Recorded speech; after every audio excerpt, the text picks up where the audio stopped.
Imagine waking up every day with a hunger that never ends. You eat, but the feeling remains. You drink, but your thirst grows stronger. You search for satisfaction, pleasure, comfort, approval, wealth, status, but nothing stays. Every moment promises relief, yet every relief disappears. According to Buddhist tradition, this is not just a metaphor. This is the condition of one of the most haunting states of existence, the hungry ghost. Among all the worlds described in Buddhism, few are as strange, disturbing, and symbolic as the realm of the Pretas, often translated as hungry ghosts.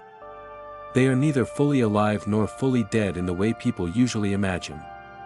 They exist in a state of endless craving, always reaching, never receiving. And according to Buddhist teachings, this realm is not simply a fantasy meant to frighten people.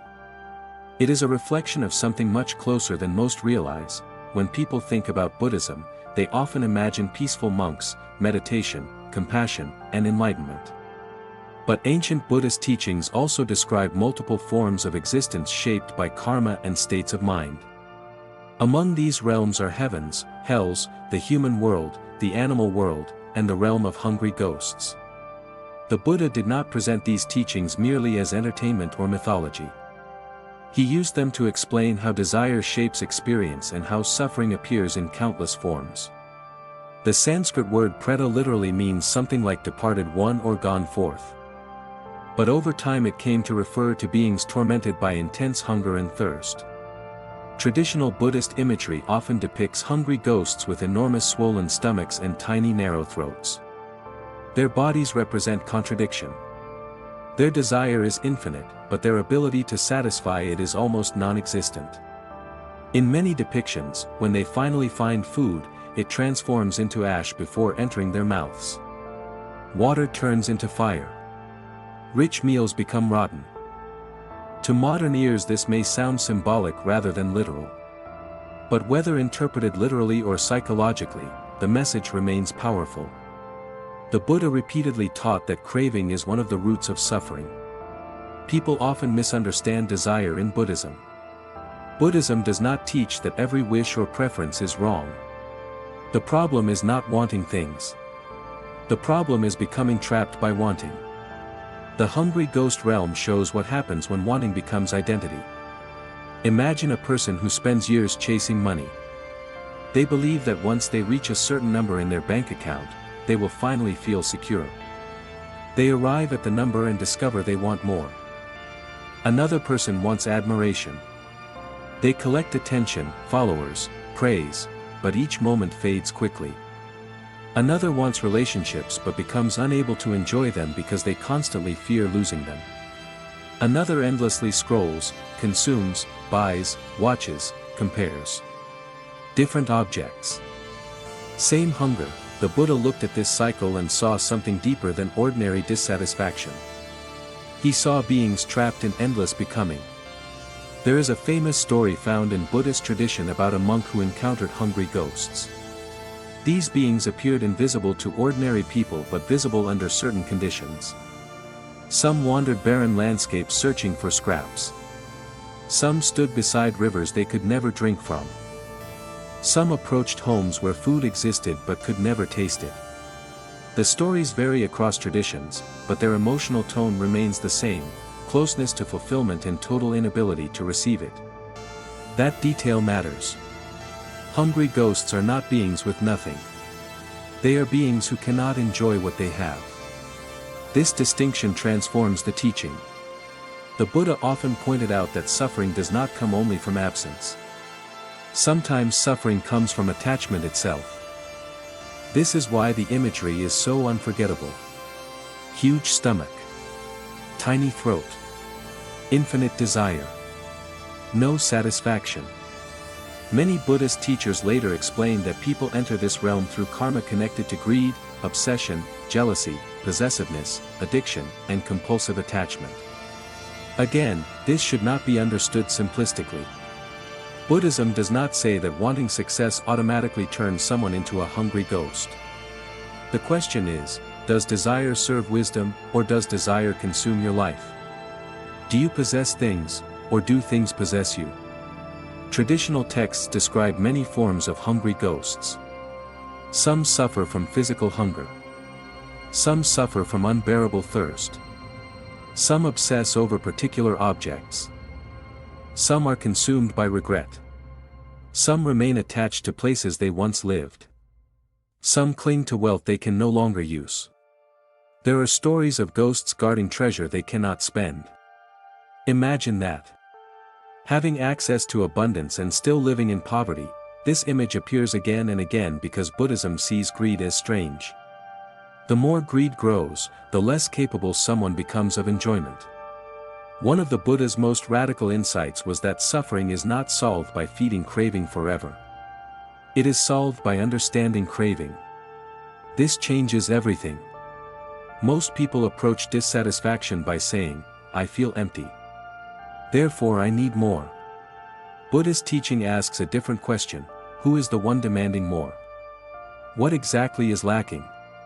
And what happens if you stop running for a moment? The hungry ghost realm also appears in East Asian Buddhist traditions in unique ways. In some places there are ceremonies dedicated to offering food and compassion to wandering spirits. At first this seems unusual. Why feed ghosts? But these rituals are not merely about invisible beings. They express a profound Buddhist principle. Compassion should extend everywhere, even to beings trapped in ignorance. The hungry ghost is not an enemy. The hungry ghost is suffering itself. This is important because Buddhism never presents these beings as evil. Hungry ghosts are not punished sinners. They are beings caught in causes and conditions. They are suffering. And suffering deserves compassion. This reveals something beautiful in Buddhist thought. Even the most lost being is not permanently lost. No realm is eternal. Change remains possible. That includes humans. That includes us. Some Buddhist teachers go even further and suggest that hungry ghost existence appears constantly during ordinary life. Think carefully. Have you ever opened your phone for 1 minute and looked up an hour later? Have you ever bought something you desperately wanted and felt excitement disappear after a day? Have you ever refreshed messages waiting for attention? Have you ever imagined success would permanently solve dissatisfaction? That state, constant reaching without arriving, resembles the logic of the hungry ghost. Not literally, but structurally, the Buddha was deeply interested in patterns of mind. He observed that craving creates a future-oriented life. It says, "Not now. Soon. Just one more thing. Then I'll be happy." The hungry ghost never lives now. Its entire existence depends on the next moment. That next meal. That next possession. That next approval. And because satisfaction never arrives, suffering continues. This does not mean Buddhism tells people to reject joy. In fact, Buddhism often emphasizes contentment, appreciation, generosity, and simple happiness. But these qualities emerge from freedom, not addiction. A person can enjoy beauty without clinging. Enjoy success without worshipping it. Enjoy love without turning it into ownership. The opposite of the hungry ghost is not emptiness. The opposite is sufficiency. Enough. That word sounds simple. But according to Buddhism, realizing enough may be one of the hardest achievements. There is another powerful image connected to Pretas. Some texts describe them as unable to see opportunities around them. Food exists. Water exists. But perception itself becomes distorted. This is fascinating because modern psychology sometimes describes something similar. People trapped in obsessive cycles often stop noticing what already exists. They become unable to feel gratitude. Attention narrows. Life becomes scarcity. Buddhist teaching anticipated this pattern centuries ago. Desire can create blindness. And blindness creates more desire, so how does one avoid becoming a hungry ghost? The Buddha's answer was not self-punishment. Not extreme denial. Not guilt. His path was awareness. Notice craving. Observe it. Do not obey every impulse. Practice generosity. Practice gratitude. Practice seeing clearly. Because every act of generosity weakens the illusion that fulfillment comes from possession. Every act of mindfulness interrupts automatic wanting. Every moment of appreciation breaks the spell.